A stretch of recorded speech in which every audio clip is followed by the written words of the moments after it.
Thank you for watching Snack and Learn, hosted by Pam Pryor. There we are live. How are you? It is so good to have you on. I'm just do not disturbing my phone so that we don't have to deal with those buggers during the event here. I am so excited. So guys, Snack and Learn today is international. Not only do we have somebody joining us from right outside of Paris, Michelle Pontvert. Did I get that right? Very good. Oh, got it at least close. And she's joining us. Not only is she outside of Paris, but we basically just chatted about her nationality, and she's got, I think I lost count at 3 of them. I've got four of them. Okay, so that's awesome. So glad to have her here. We're going to talk about website design because that is one of those things that we all come across. I think a point where we really want to up level that website, or if we're just starting out, we may want to create one for the first time. Once we figured out who we're going to send there and how we're going to send them, right? Mm-hmm. So let's get right into this. So kind of the first question I have for you is, well, actually, let us get some background first. Tell us a little bit about you, how you got to where you are and what you're doing, and then I'll start the questions. I'm just so excited to dive in. So excited. Yeah, so I'm Michelle Pontvert, if you want to be really French about it. And I am a Squarespace website designer. I particularly love working with women service providers, coaches, consultants. And I do a mix of done for you and done with you services. And then I have a template shop and a lot of DIY stuff. So I really love serving women at all stages. I really believe in women being empowered to use technology and design to build their own businesses. So that's kind of the business side. The personal side, I am an Aussie originally. I moved a ton, so I have a bit of a confusing accent.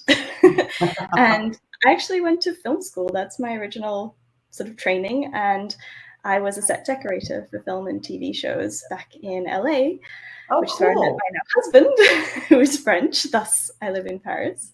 But I started in film. I absolutely loved the creative work, but very quickly realized the lifestyle wasn't going to work as a mum. And being a mum was higher up on my priorities to-do list.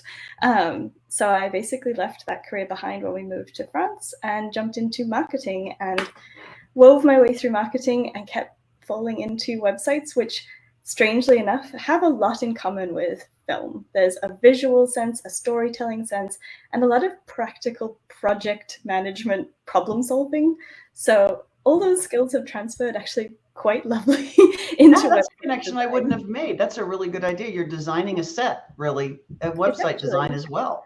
And you're guiding the website visitor through the story of your website as you would in a film guide them through the story of the actual film. So it's got a lot of variables. Yeah. It's always strange how we look back and see the connections, you know, kind of in retrospect, right? Yeah. You can see how we got to what we're doing. So that's fantastic. So that explains how you wound your way both kind of geographically and professionally to where you are now. My crazy life of why I'm here. Yeah, and why we're here. So the big question I have for you, and I think kind of people skip this question sometimes because they think, okay, I'm a business, I have to do a website, I have to, I'm a podcaster, I have to buy a mic. And those aren't always the right first questions. So when is the right time to build a website, and what kind of has to be done before you're ready for that? Oh my gosh, this is one of my soapbox things. Oh, so cool. I love that you asked this. I don't think everybody needs a website day one. I think you need to be very clear on what you're selling and who you're selling it to, and ideally how you're selling it before you create the platform to actually do that. All right, so let me make sure I got all those. It's what, how. And basically it's who, what, how. The where, why, when we can get to later. Gotcha. Okay. It's really important to know who this website is for because yes, it has your name on it, and yes, it will be for your business, but ultimately your website is for the people coming to it looking to solve a problem. They are Googling or on YouTube or listening to your podcast trying to solve something. And your website is essentially the gateway to find that answer. So if we don't know what problem we're solving, we don't know who that problem is, you know, for, it's very, very hard, if not impossible, to create a website that's actually helpful, that's going to do anything for your business. So. I really love this because in general, for anybody starting out, and I know I struggled with this when I first started because I was just like, well, I do accounting for anybody. And it took like people had to basically throw me off that rock, right? Like I wasn't willing to say I have an ideal client. And that was actually one of my biggest learning curve issues. And I just didn't listen to the advisors because I thought I was so smart. But at the beginning of almost any program you start with, it's who is that ideal client? Who are you selling? Whose problem are you fixing? Yeah. And so it sounds like for this as well, that is a key. Yeah, and I think there's a lot of ways people can deal with ideal clients and creating like your ideal client avatar. Some of it is, I will be honest, more helpful than others. I think picking out what brand of shoe store they like and what color their hair is and how many kids they have is only marginally helpful. Yep. You can figure out what actively they're struggling with that concerns you and your business and find the overlap in that Venn diagram of what they need and what you can provide. That is the beautiful space your business actually lives in. So, all right. So thing number one, we want to have who is it we're serving? What are we doing? And then is there kind of a second, which is where and how are we going to find them? Because one of the things I feel like is we build websites a lot and we're like, yes, my website's there. And that's kind of like having done, a beautiful graffiti art on the back of a building and not told anybody how to get there. It is a big piece. And, you can create a website and then figure out how to get the traffic to it. Okay. Ideally, you are having an idea of how you're marketing your business, because I'm sorry to say, the second you press publish on that website, you're not going to immediately have clients and customers flooding your inbox. It's just not how it works. It's so true. You need to do the work to get them there. So I really do encourage a marketing plan that's more holistic than just, I'm going to publish a website. And that can involve ways to, I want to say, like supplement the work that just having a website does. Which is things like search engine optimization, creating optimized content that improves your chances of more people finding your website themselves. Amen. And that's such a big piece. I think people often build their websites and leave that SEO optimization piece kind of out there. And that's sort of the magnet that's going to attract people to see what you've done, I think. Exactly. So that's really, really important.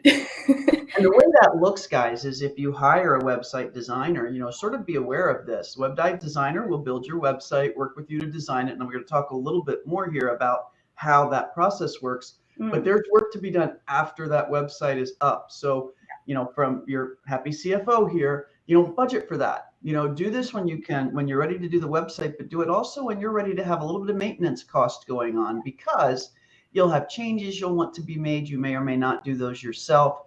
You'll really want to optimize SEO. And to be quite honest, as a business owner, I know that's a thing. I sort of understand what it is, but I also know I don't want to do it. I want somebody else doing that for me.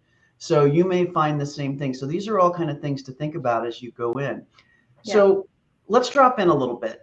I've decided I want you to do my website. It's a new business I'm starting. How much of my personality do we bring into that? What kind of your first questions out of the gate?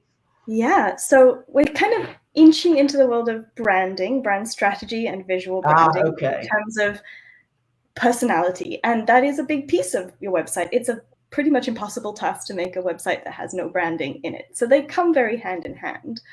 But really what we want to start doing is those core questions like, who is this for? What are you offering? How does it work?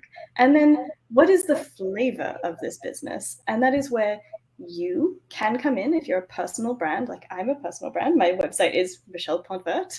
My whole business is, my name is me. So I am my personal brand, but it's not all of me. Like you don't need to see me, first thing in the morning when I haven't brushed my teeth yet. You curate. Not on your website anyway. Exactly. Fighting on TikTok for that. Curate the version of you that speaks to those people you want to connect with. And it's about really building that connection. So branding is often the first step in a website project. And you work with your clients on branding as well? Okay, so that kind of comes with the work with you as you help them get that brand developed. Because they're so interlinked as sort of processes, it's kind of like the cart and the horse. You have to have both to make it run. So having that brand strategy in place is actually the first step. And that's diving into the messaging, like what are you saying to these people? How are you presenting it? What kind of voice does this brand have? What kind of visual presence does this brand have? And we work through those almost thought processes first, that strategy. before ever touching anything visual. And then it starts to be building out, how do we visually represent this accumulation of ideas that we've built? And that works the same if you're a personal brand or if you're a big business and you have no human connection, like a Target or a Walgreens. They don't have a person we think of, but they're still very branded. We still know what Target looks like and sounds like and feels like. Right. So we curate that from those places of there's always a personality. It's just sometimes not a person. It's a organization or a product. Exactly. There's my personality right there. You hear the background? Yeah. And like, I have a 3-year-old. He sometimes makes guest appearances, and that's become part of my brand. And it's you deciding, like, what do you want to make public? What do you want to pull forward? Not everything can be in focus. If we go back to that sort of film analogy, you can't shoot 360 everything all the time. You need to select what you're looking at, what you are putting people's focus onto, and that's how we then decide what we make this website and business look like, what we then put on which page, how we're going to curate the what we call a customer journey, the journey you take people through your website towards the offers you have. So all of that has to start from somewhere, which is, let's figure out what this business is, who it's for, how it's communicating, how it's showing up in the world. I love that. My gang's going crazy over something, and I don't know. We're just excited about what we're saying. Because I'm going to ask it and then go on mute. Okay. Okay, cool. Does a person need to come with you knowing what pages? Somebody said the pups are definitely your brand. They are. Knowing what pages they want to have on your website? No, is the short answer, because it will depend entirely on that customer journey that you're taking someone through. And while we have usually the same few pages that we see on a website, it may not make sense for your individual business. So, for example, we're pretty used to having a home page, an about page, and maybe a sales page. But for a particular business, let's say we're selling, shoes, that will look very different than if we're selling high-ticket coaching programs or if we're selling, digital products. So we do need to figure out the journey we're taking someone from that homepage or from one of the pieces of content you've created for your SEO, how we lead those people to those ultimate pages of the sales transaction. And that can look super different also depending on your marketing strategy. If you have a lead, an opt-in, a lead magnet, you have a freebie that you're trying to get people through to start a funnel, or if you're just trying to sell directly on the website, all of these different elements go into play to decide basically what we call the architecture of the website, what pages we need, what content goes where, and that's something your web designer will work with you, depending on your specific business, your specific offers, and basically where your people are at. If they don't know who you are when they land on your website, it's going to be very different than someone who is your raving fan who's ready to buy now. They don't need to have the song and dance of getting through 6 different pages to get to the sales page. They know. So, you know what? That's great. So there's really almost a different role for each page is what I'm hearing. And I love that, because I, for a long time, just had a website. I hadn't put any thought into that customer journey. So I love that you talk about that as part of this development. And I wish I'd known you 5 years ago. It would save me basically 4 years of a website that really was okay, but didn't do anything like that. So I really like the way you bring that in. Now, in your process, then, do you draw this out of somebody doesn't have to come to you knowing this. You draw it out of them in your. Yeah, I actually I recently put together a workshop to help people do that process themselves, but it is one of my favorite things to do with clients, because it is basically that architecture we're creating of what are we hooking this entire website on, and it's so important to how well you're going to see the results. The results you get from your website are directly dependent on how well you curate that journey, how well you lead people intentionally through the website.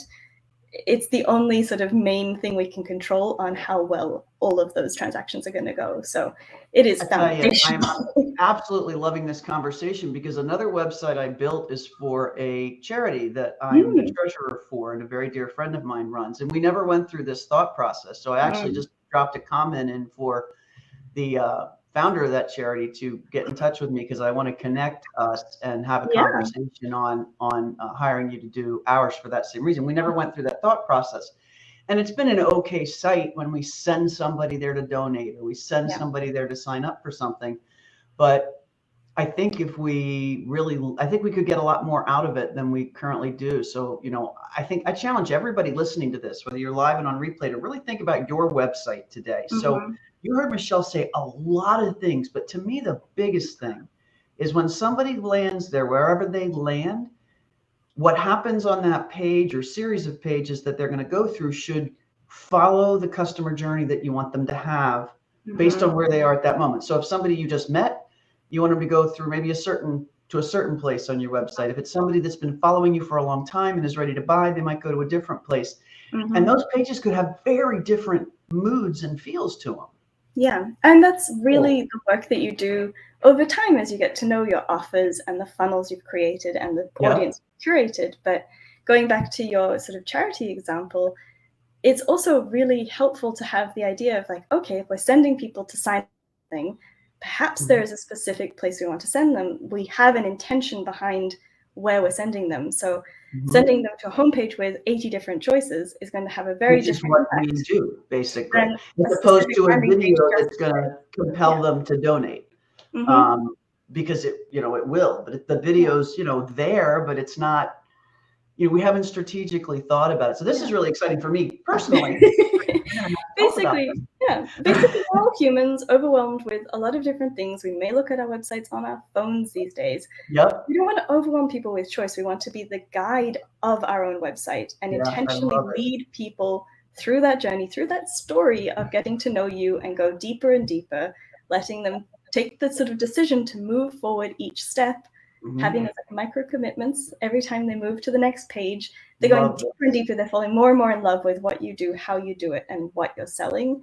So the ultimate outcome is always better because they've chosen to go that far down the rabbit hole with you. Yep. They've really been intentional in that journey. So it just has so much ripple effect. This is like, we're speaking my heart. It has so much impact. Anything that integrates story with what we're doing and an understanding of what our customer needs and when they need it. And the fact that you do that in this process is just amazing. And I really hope people have questions about this because we all have our websites at different states of disarray, frankly.